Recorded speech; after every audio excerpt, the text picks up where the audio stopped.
네, 안녕하세요. 최재현 변호사입니다. 좀 더 가벼운 주제를 얘기를 해보려고 합니다. 이번엔 절도죄 사건이었습니다. 우리 형법에는 절도죄가 규정이 돼 있어요. 타인의 재물을 절취한 자는 6년 이하의 징역 또는 1,000만 원 이하의 벌금에 처한다.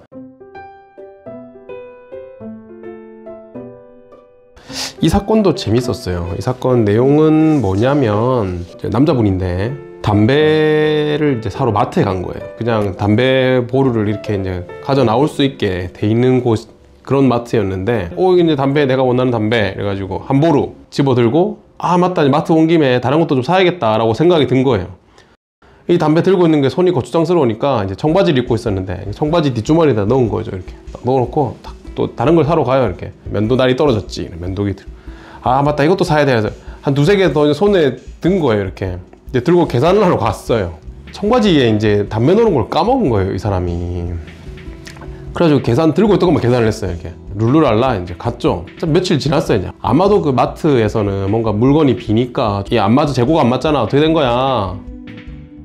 CCTV를 이제 돌려보고 하니까 이 사람이 나온 거예요. 경찰서에 신고를 한 거죠. 경찰은 그 시간에 이 사람이 이제 끌었던 카드가 있으니까 카드사에 연락해가지고 카드 정보를 보고, 처음엔 연락한 거는 카드사에서 이 사람한테 연락을 했어요. 고객님 혹시 예전에 며칠 전에 담배 사고 결제 안 하신 거 있냐? 내가 담배 결제 안 했나? 그때 결제 안 했나? 이제 본인도 까먹은 거예요. 몰라요. 알았을 수도 있나? 하여튼 몰랐다고 하더라고요. 카드사에서 연락이 오니까 예 알겠습니다 하면서 어떻게 하면 되죠 해가지고 마트에 가가지고 돈을 줬어요. 근데 이제 바로 준 게 아니라 이 사람이 또 이제 바쁘고 하다 보니까 한 이틀 있다가 가서 낸 거예요. 사실 별 문제 아닐 수 있는데 이게 절도범으로 신고가 됐고 기소를 한 거예요. 벌금형으로. 가벼운 사건인 경우에는 수사기관에서 약식 기소라고 해가지고 그 벌금형만 법원에다가 기소하는 절차가 있습니다. 그래서 약식 기소를 한 거예요. 벌금형으로. 이 남자는 황당한 거죠. 절도 범죄자잖아요. 그럼 전과가 기록에 남거든요.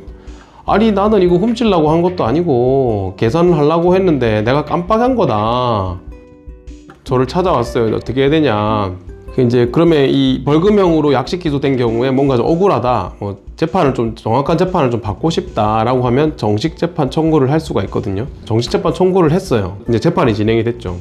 돈 계산을 안 하고 가져간 건 맞으니까, 그럼 그런 어떤 절도죄에 있어서 행위는 인정이 되는 겁니다. 이제 범죄가 성립을 하려면 고의가 있어야 되거든요. 고의는 또 그 사람의 마음이니까 이 사람 마음속을 들여다볼 수 없지 않습니까?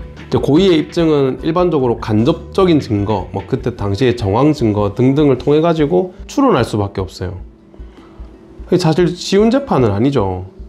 고의가 있냐 없냐인데 절도죄 계산 안 하고 간 건 맞는데 변제를 했으니까 피해 회복은 됐어요. 재판은 진행이 됐죠.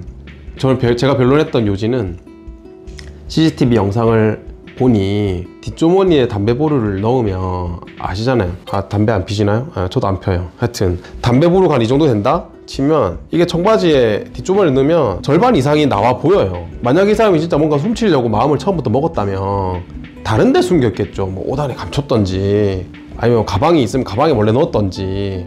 근데 이 사람 너무 당당하게 뒷주머니에 넣고 마트에서 계속 돌아다니는 거예요. 이렇게 여기 가서 뭐도 하나 짚고 저쪽에 가서 뭐도 하나 짚고 이래가지고 룰루랄라 마트를 돌다가 이제 결제를 하러 간 거예요. 아니 이 사람 봐라, CCTV 영상을 보세요. 이게 어떻게 훔칠 고의가 있는 사람입니까? 또 하나는 현금으로 했겠죠. 본인이 정보를 모르게. 이 CCTV 돌리면 바로 누군지 알고 신용카드 회사 조회하면 다 바로 누군지 아는데 신용카드를 안 썼겠죠. 마트 카운터에서도 뭔가 좀 쭈삣쭈삣 한다든지 뒷주머니를 안 보여주려고 한다든지 했을 거 아닙니까? 근데 이 사람은 너무 당당한 거예요. 딱 주고 카드 계산하고 숨기려고 그런 것도 없어요. 결제할 때 이 행동도 그렇고 CCTV 영상, 신용카드를 썼던 점, 그리고 이 사람이 걸어서 이제 집에 갔고 해서 만약에 바로 만약 차를 타고 갔으면 아차 이러면서 바로 내가 결제 안 한 줄 알았을 텐데 이 사람 집에 갈 때까지 아마 몰랐던 것 같아.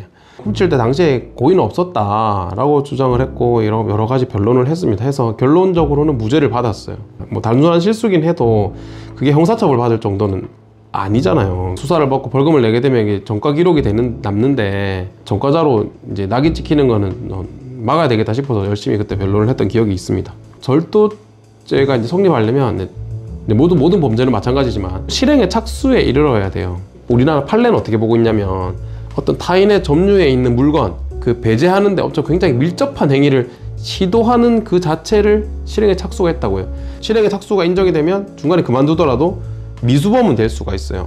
그러니까 예를 들면 뭐 이런 거 있습니다. 주차장에 차가 있어요. 차 안에 뭔가 물건을 훔치려고 한 거예요. 차 문을 이제 딱 손을 가져가 가지고 차 문잡이를 까딱까딱 한 거예요. 그런데 그때 그거를 경찰관이 보고 탁 잡았어. 그럼 이 사람은 실행에 착수가 있을까요, 없을까요? 실행에 착수가 있어요.